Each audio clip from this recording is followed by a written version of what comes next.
So most people know that if you have the Great Weapon Master or Sharpshooter feat, you should always be using that feature when you have advantage on the attack, but why? All you need to do is follow this simple equation right here, and you're set. What, is that a little much? A little confusing? That's fine.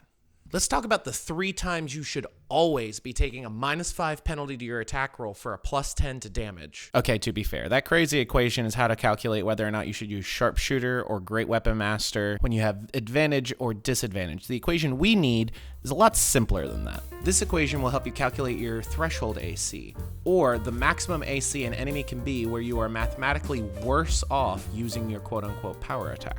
All you need to do is take 16 plus your attack bonus, then subtract half of your average damage roll. If your enemy's armor class is equal to or less than your threshold AC, then mathematically over time, you are always better taking your power attack. For example, let's say you are a 5th level ranger with 18 dexterity. Your longbow's attack is going to be a +7 to hit, and the damage it deals is going to be 1d8 + 4. The average roll for a d8 is 5, so your total damage for this equation will be 9. Plugging all of that into the equation, you get a threshold AC of 18.5, or we'll round down to 18.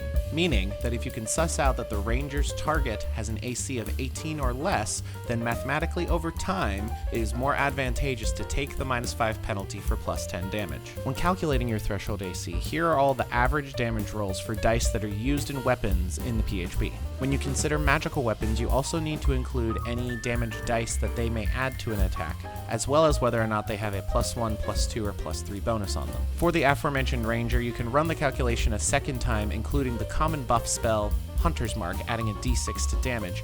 I personally wouldn't, since the damage isn't all that much, and it just makes your already established threshold AC more true. The best ways to increase your threshold AC is to first increase your attack bonus, then to increase your damage. For starters, increasing the ability score that you use to make attacks to its maximum of 20 should be your first priority.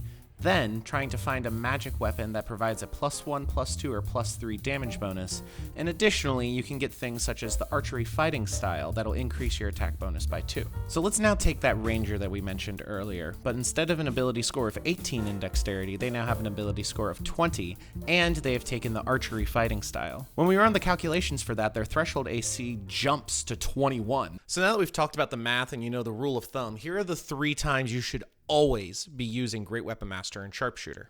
As you all know, when you take the attack and you have advantage on the attack, you should always take the risk for that +10 damage. Conversely, if you have disadvantage on the attack, you should really never take it. Advantage and disadvantage roughly equate to a +4 to your attack roll and a -4 to your attack roll, respectively. Second, if your only chance to hit an enemy is on a critical hit, then you should always be taking it. Honestly, if you're only going to be able to hit 5% of the time at best, you probably should be running away and not fighting. But in that situation, there's no real penalty for taking a -5 because a critical hit is an automatic hit anyway. The third scenario, and this one requires a little bit of math, if your average damage is less than 10, but you have a 50% chance to hit, that means the target's AC minus your attack roll modifier is 10. Then you'd be half as likely to hit, but you'd be dealing more than double the damage, so mathematically it's better. And there's a little bonus scenario here for Great Weapon Master specifically. If you are likely to down an enemy to 0 hit points if you have that +10 damage, and because of Great Weapon Master's feature where if you drop an enemy to 0 hit points, you can make an attack as a bonus action, you are much more mathematically advantageous to take the risk to down the enemy so you can get an entire extra attack on top of it. So to wrap up, know your threshold AC. Try to increase your attack roll modifier as much as you possibly can. Always take the risk when you have advantage. Subscribe so you don't miss a video like this in the future, and click here so you can see how you can get around those pesky warlock spell slots. Only 2 arrests, that is so annoying.